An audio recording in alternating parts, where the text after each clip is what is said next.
Good morning. I'm Pastor Steve of the Warwick Christian Fellowship. It's Friday, May 6th. Hope you're going to have a great weekend. I hope you remember to go to church Sunday. I hope that's just part of your daily routine on Sundays to get up and go to church. I'm glad you could be here today for a time of devotion. You know, the Apostle Paul wrote to the church in Corinth in 1 Corinthians chapter 2, verses 1 through 5. I'll read part of that. He says, "And when I came to you, brothers, I did not come proclaiming to you the testimony of God with lofty speech or wisdom, but in demonstration of the Spirit and power, so that your faith might not rest in the wisdom of men, but in the power of God." God said, I didn't get into a bunch of fancy words. I just talked to you so that your faith would be in God, not in my speaking abilities. Back in the late 90s, I was at Southern Seminary in Louisville, Kentucky. I was one of the counselors to be on the field at the Billy Graham Crusade at Papa John Cardinal Stadium.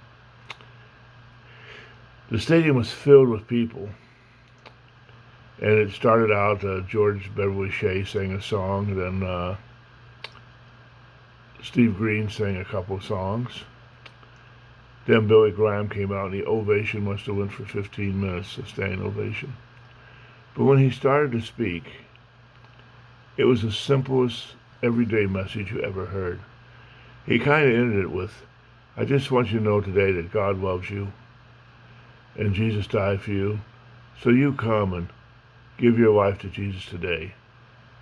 And the stadium just emptied, the people going onto the field in droves. It was amazing. I would never expected that kind of response for such a simple message. There was no deep theology shared. But you know, one excuse I hear for people today not sharing the gospel is they don't know what to say. They don't think they have the right words to explain everything perfectly.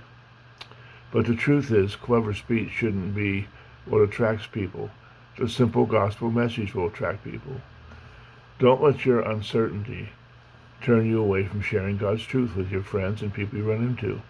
Tell others Jesus died for their sins so they can be saved through their faith. That's all it takes. And when you do, people will be attracted to that truth and will come to know Christ through your message. Keep the gospel simple when you share it. And let God attract people through faith, not through your clever words. Just tell them what you know. I hope you get to share with someone today, and I hope you have a great day. Remember, God loves you. And I'll see you again Monday morning. Take care, my friends. Be well.